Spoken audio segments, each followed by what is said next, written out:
A paz do Senhor, irmãos, irmãs. Estamos aqui mais uma vez para a gente dar sequência na nossa EBD. Nós estamos aqui com a lição 8. E como eu havia dito, nós temos uma surpresa, uma diferença nessa aula aqui. Nós temos aqui a irmã Elaine, que vai estar nos ajudando. Tudo bem, Elaine? Oi, graça e paz, bom dia. Um ótimo domingo para todas. Espero que eu possa contribuir alguma coisa para a nossa aula de hoje. É um prazer estar aqui, né? Dividindo esse espaço com a mestre, né? A professora, a chefe aqui. Não, estamos todas aprendendo. Que bom. Então, irmãs, irmãos também, né? A gente acaba não está muito acostumado com os irmãos participando da aula, né? Então, às vezes a gente esquece um pouquinho de se referir aos irmãos. Mas estamos todos juntos, né? Infelizmente ainda não presencialmente, mas juntos de coração para aprender um pouco mais da palavra de Deus. Bom, irmãos, vamos então dar início nessa aula, vamos fazer uma oração. Senhor Deus, eterno e glorioso Pai, te agradecemos, Senhor, por estarmos aqui reunidos virtualmente, Senhor, para aprendermos mais da tua palavra. Senhor, abre os nossos corações, as nossas mentes, Senhor, para que possamos ser edificados com a tua palavra, Senhor, para que possamos aprender mais de ti e continuar te servindo e te seguindo, Senhor, conforme a tua vontade. Nós te agradecemos em nome de Jesus. Amém. Amém. Estou compartilhando com os irmãos aqui a nossa apresentação, tá? Pronto. E nós vamos então aqui. Só um minutinho. Aqui, nós estamos falando então sobre a raça humana, origem, queda e redenção. A nossa lição 8 fala sobre o início da civilização humana. A nossa verdade prática fala: uma das missões do ser humano é povoar a terra, dominar os segredos da criação e fundar uma sociedade que venha a glorificar o nome do Senhor. Então, irmãos, o que a gente vai aprender nessa lição aqui? O Senhor nos deu a terra, nos deu os animais para tomar conta, tudo, mas não para a gente. Não para nós nos gloriarmos do que a gente faz, não para nós chegarmos e, não, eu sou um ótimo engenheiro, olha o tamanho do prédio que eu fiz. Não, meu animal é o mais cuidado. Não, tudo é para glorificar o nome do Senhor. Então, nós vamos começar essa aula aqui, ela é uma aula um pouco rápida, né? E depois nós vamos ter aquele bate-papo, tá? A partir de umas 10 horas, nós vamos ter aquele bate-papo lá, provavelmente umas 10h15. Vamos colocar umas 10h15, que assim dá tempo dos irmãos estarem assistindo a aula com calma, né? Até o finalzinho. E aí a gente bate um papo lá, tá? Eu conto com vocês na aula. Cabem 100 pessoas, então dá para bastante gente bater papo ali. Então vamos prosseguir aqui, ó. Para eu falar de civilização, eu não tenho como deixar de falar também da longevidade. Então, o que acontece? A nossa lição, para falar da civilização, nós vamos estar muito dentro do livro de Gênesis, do capítulo 4, 5 até o 10, mais ou menos. Então, assim, para a gente ter uma ideia da longevidade, eu coloquei aqui a cronologia de Gênesis até o dilúvio. Então, para vocês terem uma ideia, quando Adão tinha 130 anos, é que ele gerou o filho Sete. Essa data final aqui, que vocês estão vendo, 930 anos, é a idade com que ele faleceu. Então, o que a gente pode ver aqui? Que a idade onde os homens, né, eles se referiam aos homens, né, no caso as mulheres tiveram os filhos, né, estava sempre na faixa de 100, 90, 70, por aí. E a longevidade, antes do dilúvio, a gente tem uma marcação aqui do dilúvio, que ele aconteceu por volta de 1656, da criação para frente, isso com base na idade das pessoas, tá? Isso. Então, ou seja, desde que Adão foi criado até o dilúvio, deu 1656 anos. Então, o que a gente tem uma ideia aqui, ó? Olha a longevidade. Eles viviam numa faixa de 900 anos. Os únicos, teve 2 só que foram menos que isso. O Enoque, que ele não faleceu. O Enoque aqui é aquele que foi arrebatado. Ele tinha 365 anos. E o Lameque, que morreu aí com 777 anos por causa do dilúvio. Praticamente ele morreu. Ele e Matusalém morreram praticamente no ano do dilúvio. Tá? Mas tem uma curiosidade aí. E a genealogia de Caim, porque Abel a gente vai falar mais lá na frente, né? Ele foi morto por Caim. Caim, então, tem a genealogia dele. Porém, o que acontece? A Bíblia não relata com quantos anos que Caim teve o primeiro filho, com quantos anos que ele morreu e os filhos deles morreram. Então, subentende-se que eles viviam praticamente mais ou menos daquela mesma batida, 900 e poucos anos. A Bíblia não relata isso, tá? Ela não deixa isso claro. Então, vamos lá. Para darmos continuidade, então, à lição, vamos entrar aqui Peraí que ele é um pouquinho lento aqui. Isso, aqui, ó. Gênesis 4, 1 e 2. Eu vou dar uma lidinha aqui para a gente ver. Gênesis 4, 1 e 2. Conheceu Adão a Eva, sua mulher, e ela concebeu e teve a Caim, e disse, alcancei do Senhor um homem. Tornou a dar à luz e teve a Abel, seu irmão. Abel foi pastor de ovelha e Caim foi lavrador da terra. Como nós vimos nas aulas passadas, começou-se aí a família. E a família é o princípio da civilização. É através da família que começou-se a dar a civilização. Mas houve então aí um ocorrido. Abel foi morto. Vamos ver 4:8. Disse Caim a seu irmão Abel: vamos ao campo. Estando eles no campo, Caim se levantou contra seu irmão Abel e o matou. Bom, qual a situação que a gente tem aí? Vocês lembram lá quando Adão e Eva, eles cometeram o pecado? Deus não colocou lá que da descendência da mulher haveria um que pisaria a cabeça da serpente. Ou seja, haveria a redenção do pecado cometido ali. Mas Abel foi morto. Caim era o assassino. Como será que ficou essa situação? Vamos ver. Só um minutinho, porque aqui... Aí, eu tenho que dar um clique aqui. Há uma pombinha aqui, vocês viram no slide? Essa pombinha aqui vai representar no nosso slide, tá? É só uma representação. A manifestação de Deus, ou seja, a intervenção de Deus na vida do ser humano, na civilização. E a Elaine vai dar um apoio para a gente aí nessa parte. Então, Silvana, a Deus, com a morte de Abel e a rejeição de Caim, como você colocou no slide, a promessa de redenção passou a ser 7, por quê? Porque Abel foi morto e Caim, ele passou a Deus amaldiçoou, não, colocou uma marca nele, né, por ele ser pecador, e aí precisava de um terceiro, um outro caminho que pudesse chegar no caminho dessa redenção. Uhum. Que aí entra 7, né, nesse terceiro, nessa resposta de Deus, que nós vamos ver lá na frente, né, toda a proteção de Deus com relação a essa genealogia. Tá? Okay. Então, nós vamos ver, com o decorrer da aula, nós vamos ver isso daí. Perfeito, é isso aí. Então, vamos dar seguimento aqui, ó. Então, Caim, como ela disse, né, nós falamos aqui, Caim, ele saiu da presença, então, de Adão e Eva para não contaminar mais, porque Adão e Eva, além de Caim e Abel, tiveram mais filhos e tudo mais. Então, Caim, se a gente for ler aí os versículos de 4, 11 e 16, nós vamos ver aí que Caim, então, se afasta da presença de Deus. Eu vou dar uma lida aqui para a gente conseguir entender a situação. Então, Gênesis 4:11. Agora, maldito és desde a terra que abriu a sua boca para receber das tuas mãos o sangue do teu irmão. Quando lavrares o solo, não te darás mais a tua força. Fugitivo e errante serás pela terra. Então disse Caim ao Senhor: é maior o meu castigo do que eu possa suportar? Hoje me lanças da face da terra, e da tua presença me esconderei. Serei fugitivo e errante pela terra, e qualquer que comigo se encontrar me matará.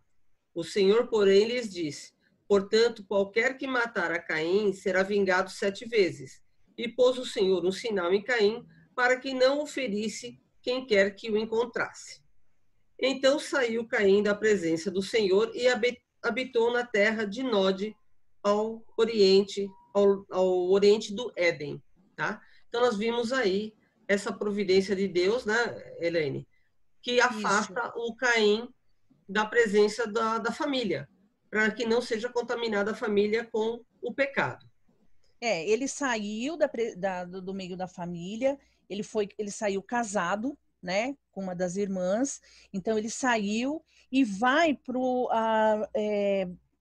um lugar distante, e aí nasce a primeira cidade, né, que nós vamos falar mais à frente também. E só que ele antes dele sair, ele fica com medo, né? Deus coloca a marca nele porque ele clama a Deus porque ele está com medo. Ele matou o irmão por inveja e nesse inteirinho ele fica com medo. Ele fala: Senhor, eu tô com medo, meus irmãos vão me matar. E aí Deus põe uma marca nele e diz que se ele, como você leu, se alguém tocasse na vida dele, seria amaldiçoado 7 vezes, né? Certo. Então, e ele vai para longe da família com a esposa, né, com filhos, provavelmente, e dali ele já vai situando, colocando a família dele ali, perpetuando uma cidade, que leva o nome do filho dele. Isso. Né? Vamos lá, então, olha lá. Filho Enoque, né? Que não é o Enoque que foi arrebatado, que a gente falou lá no começo, tá? Ele não, vai para essa terra. Comuns, né? Hã? Eram nomes comuns que existiam na época. É porque eu acho que eles tinham algum significado, né? Então, aí ele vai para a terra de Nod, tá? Aí algumas pessoas podem perguntar, mas quem era Nod? Já havia outra civilização? Não. Nod era o nome dado por Moisés, como foi ele que escreve o Pentateuco, né? Então, esse nome da terra é da época de Moisés. Era uma referência para quem estivesse lendo na época saber para que lado que ele foi, tá? Isso mesmo. Então, ele tem a Enoque, como a Elaine falou, ele cria, então, a primeira cidade construída pelo homem. E ele coloca o nome do filho dele na cidade de Enoque. Posso fazer uma ressalva? Pode falar. Ele coloca Enoque porque, assim, como ele era uma pessoa já marcada por Deus, tudo aquilo que ele plantasse, a terra já não produziria na mão dele. Ele já não teria mais, a terra não daria frutos mais para ele, porque a terra, Deus fala na palavra que a terra clamava o sangue do irmão, né, de Abel. Então, Deus, quando ele coloca essa marca e ele, se eu posso dizer assim, coloca esse tipo de marca mesmo, cai uma maldição sobre Caim e ele já não produz mais, ele não mexe mais com terra, nada. Tanto é que futuramente fica tudo nas mãos dos filhos. Certo. Dos filhos, né? E aí ele coloca o nome do Enoque, e mais para frente vem esse Lameque, que é o neto, ele que assume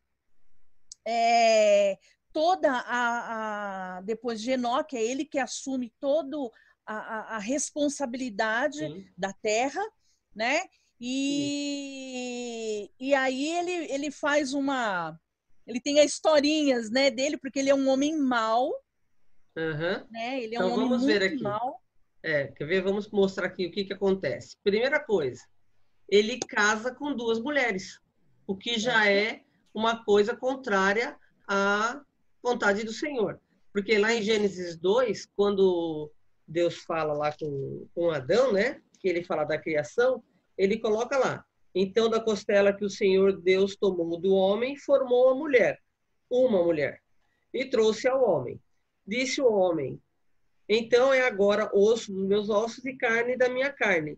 Ela será chamada mulher, pois do homem foi tirada. Portanto, deixará o homem, seu pai e sua mãe, e unir-se-á a sua mulher, uma só, né? E não as suas mulheres. Não é no plural, é no singular, a sua mulher. e serão os dois uma só carne, não os três ou os quatro.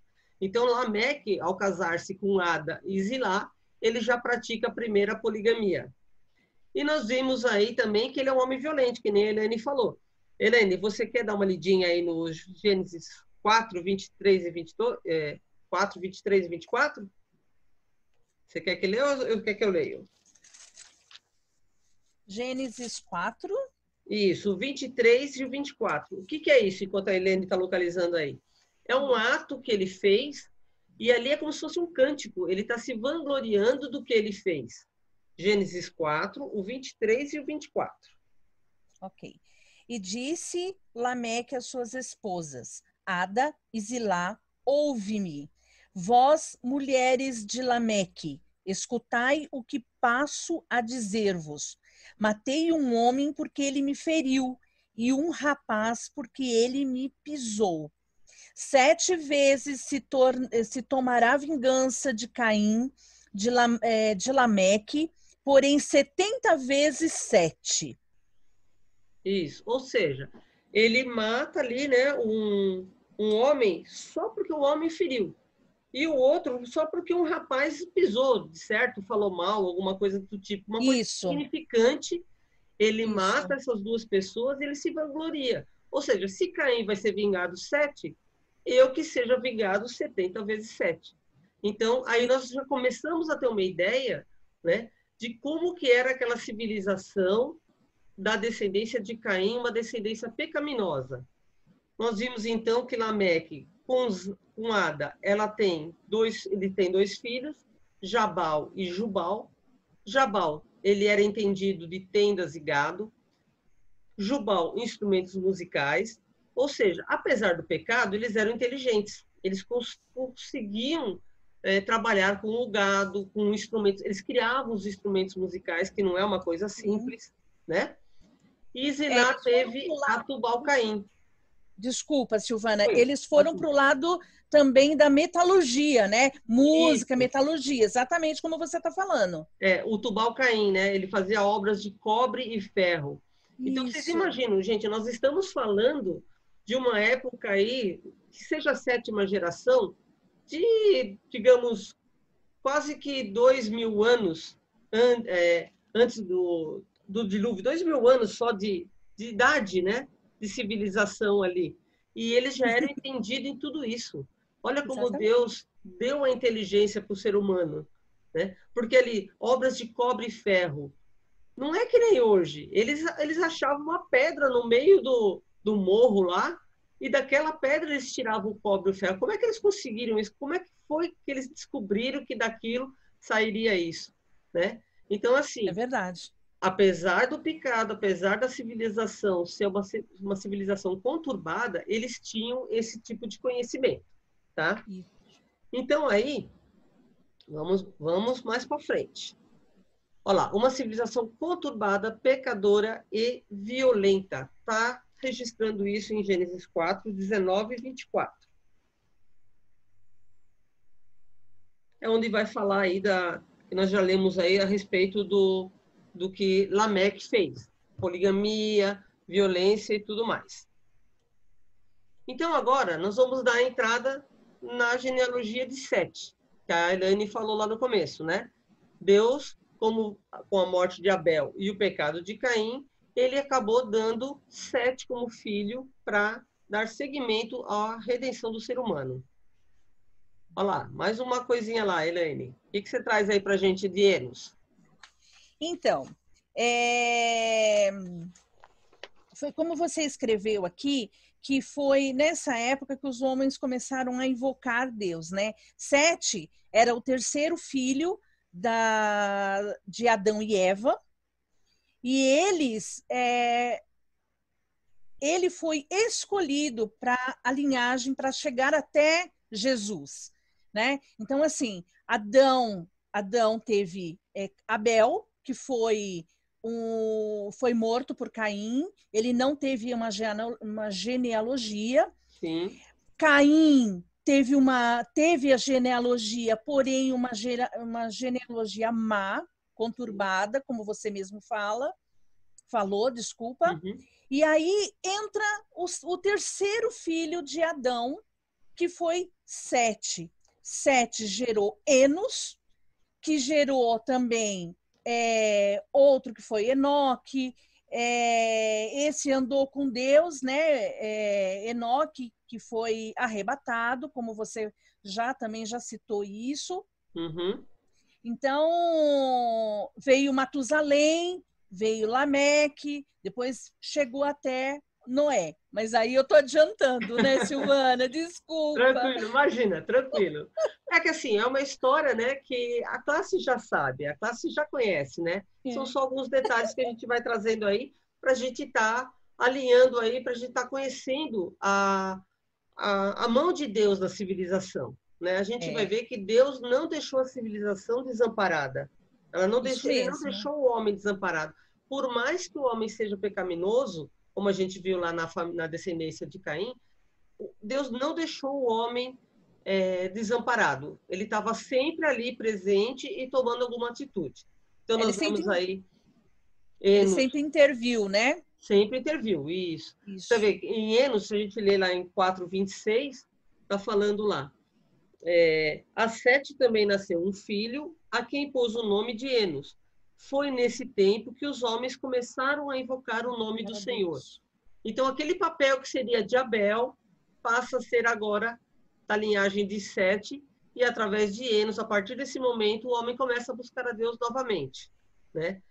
E Enoque foi um que buscou tanto a Deus, né?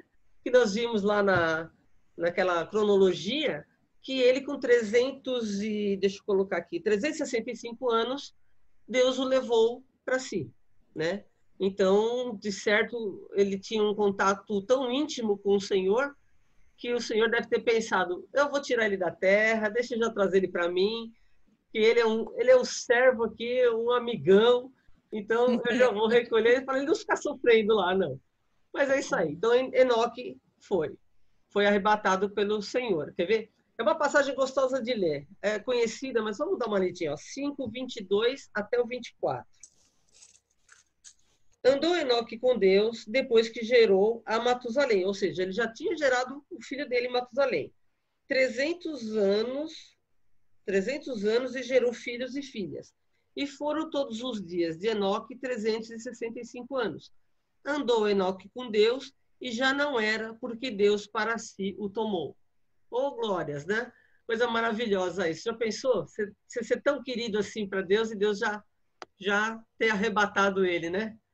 Ele já está feliz, esse aí já está feliz faz tempo com Deus. Vamos lá. Então ele gerou a Matusalém, e Matusalém foi considerado o homem mais antigo, mais velho da Bíblia, né, da humanidade, com 969 anos. E nós vamos ver aí, se a gente seguir aquela cronologia, que ele morre praticamente no ano ou quase na virada do ano do dilúvio. Tá? Temos aí mais uma intervenção do Senhor. O que é essa intervenção aí, Elaine? Passa para a gente aí. Da idade de Matusalém. Ele foi o homem mais velho, mas aconteceu alguma coisa aí que Deus interviu com relação a essa idade. Ó, vamos lá, vou dar uma ajudinha aqui, ó. Dá uma lidinha aí. Ok. Então disse o Senhor. Uma colinha. Então disse o Senhor: por causa da perversidade do homem, meu espírito não contenderá com ele para sempre, e ele só viverá 120 anos. Gente, de certo Deus já deve ter pensado, né? Esse povo vive 900 anos para fazer besteira, para fazer coisa que me desagrada, para pecar. Não, a idade média vai ser 120 anos. Assim, ele vai pecar menos, vai fazer menos burrada. Né? Mas não deixa de ser uma providência do Senhor. Né? Isso. Então vamos lá. Aí Matusalém gera a Lameque, e nessa época de Lameque, o que acontece? Há um versículo lá em 6:2 que fala o seguinte: viram os filhos de Deus que as filhas dos homens eram formosas, e tomaram para si mulheres de todas as que escolheram. Gente, esse versículo é um versículo um pouco polêmico. É um versículo que traz muita discussão, né? uma discussão até sadia, porque a gente vai estudar cada vez mais a palavra do Senhor para estar podendo entender esse versículo. Sim. Nós vimos aí que eles escolhem para si aquelas que lhe agradam. Ou seja, Sim. eles não querem saber se a pessoa está certinha, se não está certinha. Provavelmente eles se agradavam mais pela aparência das mulheres. Aqui é uma questão que fala: os filhos de Deus viram as filhas dos homens. Essa é uma polêmica. Isso eu sei que vai surgir um bate-papo caloroso no nosso bate-papo mais lá na frente, tá? Lá pelas 10h15. Mas só para antecipar aqui, algumas linhas de raciocínio sobre isso, onde dizem que filhos dos homens, filhos de Eram Deus, anjos. são anjos que se Isso. casaram com as filhas dos homens. Isso Outra mesmo. linhagem diz, outra linha de raciocínio diz que eram gigantes que casaram com as filhas dos homens. Isso. E uma outra linha de raciocínio fala que filhos de Deus eram os filhos da descendência de Sete, que casaram com as mulheres, filhas dos homens, que eram a descendência de Caim. Não Isso. vamos entrar nesse mérito aqui na aula, porque não é essa a questão. A princípio, no momento, eu prefiro ficar com filhos de Deus são descendências de Sete e filhas dos homens descendências de Caim. Mesmo porque, se a gente for ver naquela cronologia, né, eles estavam vivendo paralelamente. Né? Então, tinha lá os descendentes de Sete que vinha vindo, tal, Lameque, Matusalém. Em contrapartida, estava lá as descendências de Tubal, de Jabal, Jubal, estavam mais ou menos na mesma época. Então, eu acredito, tá? Não estou batendo martelo, não estou afirmando que é isso, porque é um versículo polêmico. Quem pode esclarecer com certeza isso vai ser Deus, quando a gente estiver lá com ele. Jesus vai nos tirar essa dúvida, mas, de um jeito ou de outro, a civilização estava lá, aconteceu isso. E com isso, o que aconteceu? Depois Lameque gerou Noé, Sem, Cão e Jafé. Só uma coisa, a gente está acostumado a falar que Noé gerou Sem, Cão e Jafé. Na realidade, Noé gerou Sem, Jafé e Cão. Cão é o caçula, tá? Sem é o mais velho e Cão é o caçula. Nós vamos ver um pouquinho mais para frente aí. Nós vimos então que o Senhor viu que a perversidade do homem tinha aumentado na terra, e com toda a inclinação dos pensamentos do seu coração era sempre somente para o mal. Olá, pombinha de novo. Depois que Deus viu que a situação estava crítica, o que aconteceu, Elaine? Então, o Senhor viu que a perversidade do homem tinha aumentado na terra e que toda inclinação, né? E aí Deus falou, não, peraí, não vai ficar assim, não, separou Noé, né, que deu a ele toda a diretriz para a construção da arca, e aí mandou o dilúvio, né? Noé assim, Noé ele vinha de um conhecimento lá atrás, né? Foi passado um conhecimento de construção, de materiais. Então, Deus instruiu ele como construir nas medidas exatas, tudo, e Noé entrou, ele era o oitavo, mas os filhos e noras foram 8 pessoas. 8. Isso, Noé com a esposa e os Isso, 3 filhos com as esposas. com cada esposa, e entraram na arca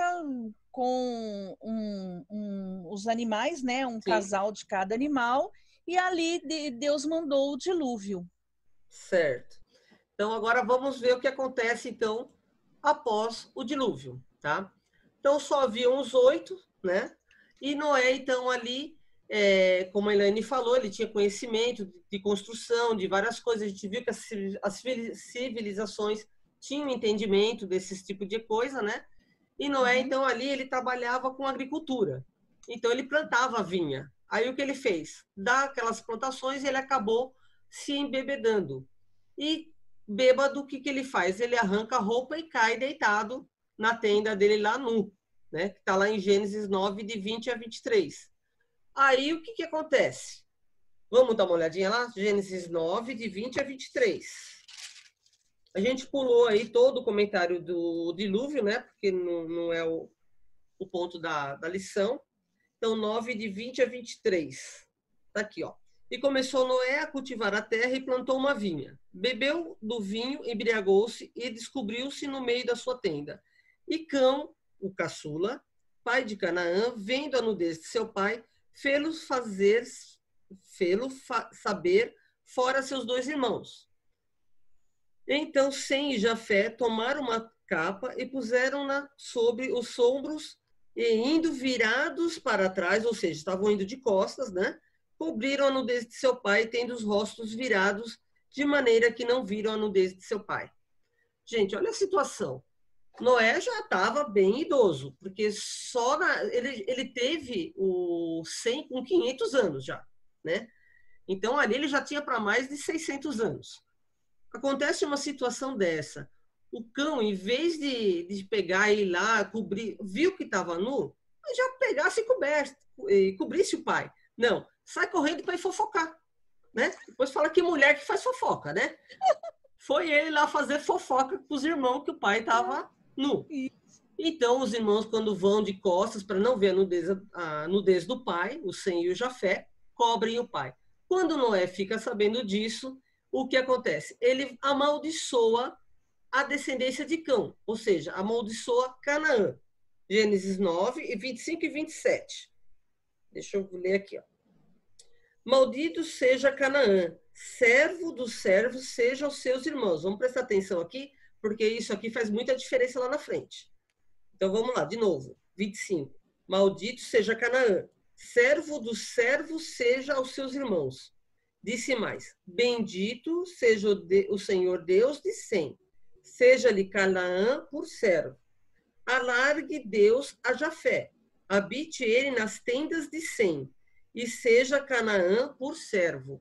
Isso vai determinar toda a civilização que vai vir aí para frente, tá? Então vamos dar seguimento a isso. Genealogia de Noé, tá? Sem, nós não vamos entrar nesse mérito, é só para conhecimento. A genealogia de Sem está lá em Gênesis 10, de 21 a 29. Só para a gente entender. Teve Éber, eu coloquei reticências aí porque são vários, tá? Então eu coloquei alguns nomes mais conhecidos. Éber, depois teve Naor, teve Terá e Abraão. Ou seja, os hebreus vieram da linhagem de Sem, tá? Cão, Gênesis 10, de 6 a 18. Ele teve Canaã, o primeiro filho, que foi amaldiçoado por Noé, né? Cuxi, Nimrod, que nós vamos falar dele lá na frente, e todos os Zeus, os amorreus, os jebuseus, todos aqueles Zeus que a Bíblia fala, são da descendência de Cão, uma descendência que foi amaldiçoada. E temos Jafé, está em Gênesis 10, de 2 a 4, que os filhos são Gomer, Magog, Madai, Tirás, Tubal, Tarsis e assim vai. Agora, a divisão das terras é o que vai interessar para a gente aqui. No caso de Sem, vamos dar uma lidinha? Sem está em Gênesis 10, 30. Vamos tentar nos localizar aqui. 10, 30 fala o seguinte. Aqui 10 vai falar da descendência de Noé, toda essa genealogia aí. Mas no versículo 30, ele vai falar que, no caso de Sem, habitaram desde Messa até Cefar, montanhas do Oriente. Então está mais para o lado do Oriente. Tá? O próximo, Cão, Gênesis 10, de 10 a 12. O princípio do seu reino foi Babel, nós estamos falando lá de Canaã, tá? Babel, Ereque, Acade, Calné, na terra de Sinear. Desta mesma terra saiu ele para a Síria e depois Nínive. Olha lá, bem conhecido. Rebote, Ir e Calá. No 12. E entre Nínive e Calá, a grande cidade de Recém. E lá no versículo 19 ele completa. Foi o termo dos cananeus, desde Sidom, em direção a Gerar, até Gaza, linha de Gaza lá. Em direção a Sodoma, Gomorra, Adimá, Zeboim, até Laza. Vimos aí Sodoma e Gomorra como sendo cidades da descendência de Cão, a descendência que foi lá amaldiçoada. No caso de Jafé, no versículo 5, por estes foram repartidas as ilhas das nações nas suas terras, cada qual segundo a sua língua, segundo as suas famílias, entre as suas nações. Então, irmãos, para a gente ter uma noção, tá, dessa divisão aí, olha aí esse mapa. Tudo que está verdinho aí são os jefititas, ou seja, os descendentes de Jafé, que nós vimos lá no versículo 5, que eles foram para as ilhas, para as nações. Então, eles ficaram com a parte mais a norte, né, das terras. Ou seja, eles ficaram praticamente com a Europa e com a Ásia. Os semitas, que são os descendentes de Sem, que a gente viu que ficou para o lado do Oriente ali, né, com exceção de Lud, que foi mais para o lado lá da Espanha, né, para aqueles lados. O restante ficou ali, ó, na Síria, onde hoje, né, Síria Pérsia, ficou esse lado do Oriente. E os descendentes de Cão, né, de Put, os camitas, são lá os amorreus, os cananeus, os filisteus, aqueles zeus. E também uma parte deles veio aqui para onde seria o Egito, né? Ó, os descendentes de Misrã e de Put. Outro mapa aqui, para a gente ter uma ideia um pouco mais abrangente, seria isso, tá? Que ali está mais concentrado. Então, a gente vê lá, ó, esse Tarsis era um dos filhos lá de Jafé. Ele acabou indo para esse lado. Ó. Tira, que está lá na Itália, era um dos filhos de Jafé. Magog está lá em cima, lá perto daquela região mais asiática, ali mais gelada. Então, a parte amarela seria mais as descendências de Jafé, essa parte esverdeada de Sem e a parte de Cã, nessa parte mais centralizada. Aí, para a gente entender um pouquinho mais o que a gente falou lá das descendências, né, Elaine? Olha lá, Cã, ele teve Cuxi, Misraim, Put e Canaã. Cuxi teve a Nimrod. Vamos ver o que é esse Nimrod aí, ó. Gênesis 10, 8 e 11, porque a Bíblia destaca ele, né? Vamos ver por que isso. Quer ver? Gênesis 10, de 8 a 11. 8 fala assim, Cuxi também gerou a Nimrod, que começou a ser poderoso na terra. Ele foi poderoso, caçador diante da face do Senhor. Pelo que se diz, como Nimrod, poderoso caçador diante do Senhor. E até 11, né? O princípio do seu reino foi quem? Babel, Ereque, Acade, Calné e a terra de Sinear. Desta mesma terra saiu ele para a Síria e edificou quem? Nínive. Reboate e Calá. Ou seja, Nimrod foi o fundador de Babel, que lá na frente vira Babilônia, e foi fundador de Nínive. Ou seja, ele era um homem perverso, né? A gente vai ver, Canaã teve a descendência amaldiçoada. Nimrod foi um homem violento. A gente conhece a história lá de Nínive, né? Pela violência que eles tinham, eles matavam as pessoas, né? Então, ele criou essas 3 cidades aí que a gente vê. Opa, mas tem mais uma intervenção de Deus. O negócio não ficou assim. Deus interviu. E aí, Elaine, o que aconteceu com essas cidades? Então, a intervenção foi exatamente isso. Deus, ele destruiu essas cidades. Né? Está lá em Gênesis 11, de 6 a 8, que eu acabei tirando, né? Lê pra gente lá, então. Peraí, Gênesis... Assim dá tempo para os irmãos também abrirem a Bíblia lá, se eles quiserem acompanhar, né? Gênesis 11... 11, de 6 a 8. De 6 a 8. E o Senhor, 11, de 6 a 8. E o Senhor disse, eis que o povo é um, e todos têm a mesma linguagem. Isto é, apenas o começo. Agora, não haverá restrição para tudo que intentam fazer. Vinde, desçamos e confundamos ali a sua linguagem, para que um não entenda a linguagem do outro. Destarte, o Senhor se dispersou dali pela superfície da terra e cessaram de edificar a cidade. Isso. Então, ali, aquela cidade onde o povo queria lá tentar governar tudo, né? Tentar alcançar o céu, tentar se igualar a Deus, né? Deus havia ordenado para que eles se multiplicassem e enchessem a terra. E eles queriam ficar tudo ali junto, né? Então Deus confunde as línguas ali em Babel e dispersa aquele povo. Babel, lá na frente, vem a ser a Babilônia, que lá em Daniel 5, de 25 a 31, é onde vai falar da destruição de Babilônia também, onde Deus entrega a Babilônia a Dário, o Medo persa. Tá? Então, as duas cidades, por mais que a Babilônia foi uma cidade poderosa, ela acaba sendo destruída também com a intervenção de Deus. E quanto a Nínive? Nínive, vamos dar uma lidinha lá na 1, 8 e 9, para a gente ver o que aconteceu? Você ajuda a gente aí, Elaine? Ajudo, vamos lá. Na 1, versículo de 8 a 9. Isso. Mas com inundação transbordante, acabará de uma vez com o lugar desta cidade. Com trevas, perseguirá o Senhor os seus inimigos. Que pensais vós contra o Senhor? Ele mesmo vos consumirá de todo. Não se levantará por duas vezes a angústia. Isso. O que está dizendo aí? Não se levantará por duas vezes a angústia. Vocês lembram de Jonas, né? Quando o Nínive ali, na época de Jonas, era uma cidade tão corrupta, e Deus envia Jonas, né? Para ir lá, para falar para o povo que eles seriam destruídos. Jonas tem toda aquela história que ele não quer e tal, mas ele vai lá e começa a falar para o povo, ó, vocês vão ser destruídos. O povo se arrepende. E naquela época, então, é suspensa a destruição de Nínive.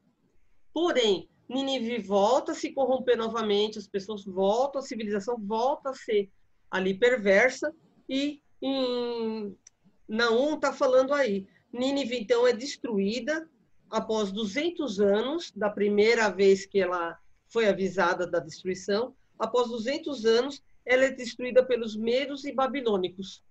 Então, nenhuma das três cidades, podemos dizer assim, desse homem Nimrod tão poderoso, acaba sendo dando sequência, né? Porque ela foi destruída porque o pecado era muito grande. Então, o Senhor intervém mais uma vez aí. Bom, voltando então aqui a Cão, né? Misraim, ele teve os filisteus. A gente sabe que os filisteus foram destruídos lá pelos hebreus, na posse das terras. Put, a Bíblia não fala sobre Put, não fala, só fala que é um dos filhos, mas não dá mais informações a respeito dele. E Canaã... Oi? Eu achei aqui uma colocação sobre Put, Sim. Que os primeiros vizinhos do Egito, né, que eles fazem mais ou menos menção à Líbia. Tá? Então, assim, realmente eles não têm uma conotação, né, sobre a sua descendência, mas eu achei, inclusive, na internet, que eles falam com relação à Líbia, sendo alguma coisa sobre Put. Isso. Então, sim, seria para onde eles foram, né? Isso. E qual a situação da Líbia hoje? É uma situação caótica também, né? Isso. Então, se a gente for ver por onde eles foram, é uma situação caótica, né? Sim. Cush, por exemplo, foi para a Etiópia. A Etiópia hoje é uma situação caótica, né? Sim. Então, ali que nem Canaã, que Sidom e os Zeus, né, que a gente viu. Nós vemos aí que teve Canaã, que a gente pode ver mais para frente aqui, Sodoma e Gomorra também. Então, a gente tem aí a intervenção do Senhor, né? Canaã, o que foi aí? Canaã foi entregue aos hebreus, certo, Helene? Certo. Né? E Sodoma e Gomorra, Gênesis 13, destruída por fogo. Foi destruída por fogo e enxofre. Então, nós vemos... desculpa aí. Nós vemos aí, então, a destruição e a situação dos descendentes de Cão, que até hoje eles levam uma vida não muito boa, digamos assim, né? Uma vida caótica aí pelos lugares para onde eles foram. Quem sobreviveu aí de Canaã, de Sodoma e Gomorra, foram lá para Gaza, também é um local de guerras, é uma região complicada. Então, a gente vê que a situação aí foi se arrastando até os dias de hoje. Para não ficar só naquele tempo lá atrás, né? Nós já estamos quase finalizando a nossa aula, nós vamos ver a intervenção do Senhor aí com relação ao seu povo, né? Que está lá em Levíticos 20, de 24 a 26, Vou dar uma lidinha rapidinha, a Elaine vai comentar alguma coisa aí, né, Elaine? Em herança possuireis a sua terra, e eu vou-la darei para a possuídes, terra que mana leite e mel. Eu sou o Senhor vosso Deus, que vos separei dos povos. Ser-me-eis santos, porque eu, o Senhor, sou santo, e separarei-vos dos povos para serdes meus. Ou seja, lá em Levítico, Deus separou o povo e não os abandonou. A gente viu todas as vitórias, todas as bênçãos que ele tem dado para o seu povo. E aqui em 1948, eles conseguiram, então, o Estado de Israel. Fala alguma coisa aí, Elaine?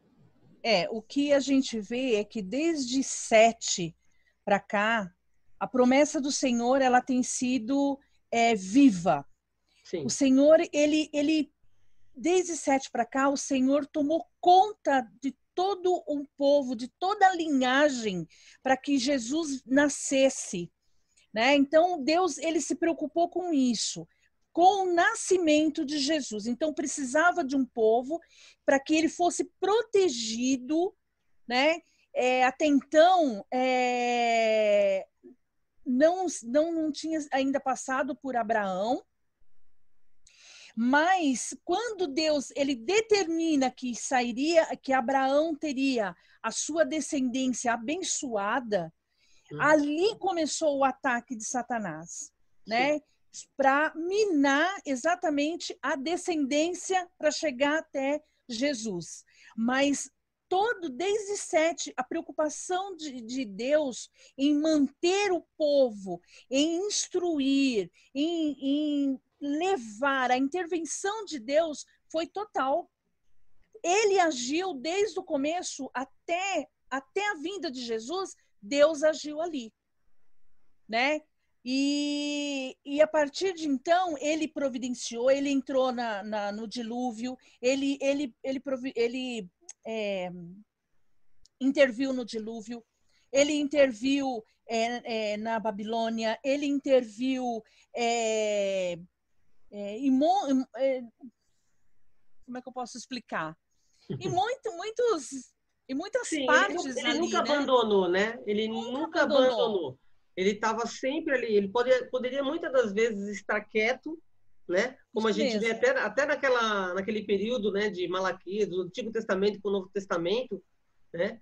Mas ele nunca abandonou, ele nunca deixou de estar presente na civilização e junto com o seu povo, né? Exatamente. Então, ó, eu queria estar lendo então aqui, ó, são as promessas de bênçãos para aqueles que obedecem ao Senhor, as bênçãos de Deus da civilização. Se vocês obedecerem fielmente ao Senhor, ao seu Deus, e seguirem cuidadosamente todos os seus mandamentos, que hoje lhes dou, o Senhor, o seu Deus, os colocará muito acima de todas as nações da terra. Aleluia. Todas estas bênçãos virão sobre vocês e os acompanharão, se vocês obedecerem ao Senhor seu Deus. É uma condição. Vocês serão abençoados na cidade, serão abençoados no campo, os filhos do seu ventre serão abençoados, como também as colheitas da sua terra e os bezerros e os cordeiros dos seus rebanhos. A sua cesta e a sua amassadeira serão abençoadas. Vocês serão abençoados em tudo o que fizerem. Em que condição? Obedecer ao Senhor. Nós, como servos, como os filhos do Senhor, obedecendo a sua palavra, somos abençoados. Não só nós, como a nossa geração, o nosso trabalho, tudo que a gente fizer, tudo que tiver envolvido com a gente é abençoado se a gente obedecer ao Senhor. Glória a Deus. Então, eu acho que é isso que é uma lição que a gente aprende nessa lição aqui da EBD, né?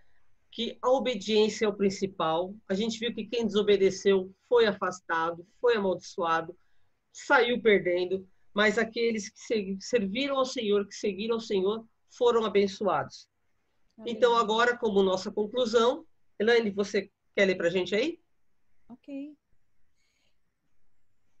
A única esperança para a civilização humana é o Evangelho de Cristo. Por essa razão, proclamamos a palavra de Deus a tempo e fora de tempo, para que não venhamos a ser destruídos. Além do mais, O Senhor Jesus constrange-nos a salgar e a iluminar a nossa geração através de um testemunho eficaz. Somente a Igreja de Cristo tem as propriedades do sal e da luz. Que o nome de Cristo seja exaltado. Amém. Amém. Irmãos, terminamos então aqui a nossa EBD. Elaine, obrigado por ter participado. Eu peguei ela meio de surpresa, né? Mas graças a Deus foi muito bom. É muito melhor a gente fazer uma aula assim, com mais alguém compartilhando com a gente. Fica uma aula mais gostosa, tá? Então agora nós vamos fazer uma oração para encerrar. Elaine, você pode orar para encerrar para a gente? Amém. Maravilhoso Deus e eterno Pai, agradecemos, Senhor, por mais uma aula, Senhor, concebida pelo Espírito Santo. Obrigada, Senhor, pelas palavras, Senhor, que o Senhor vem colocando no coração da sua serva, do seu servo, Senhor. Oh, Pai, como é maravilhoso estudar a Tua palavra, como é maravilhoso, Senhor, estar assim unidos, mesmo que seja online, Senhor, unidos e compartilhando um pouquinho daquilo que o Senhor tem colocado, daquilo que o Senhor tem ensinado. Ó Pai maravilhoso, Pai amado, Pai querido, agradecemos, Senhor, por cada participação, Senhor, que há de vir ainda, Senhor, nesse bate-papo, que haja, Senhor, o acrescentar de vidas, e que este vídeo, Senhor, ele não, nessa aula, Senhor, não fique somente entre nós, mas ela percorra muitos e muitos lugares, para a glória e honra do Teu nome, Pai. Amém. Amém.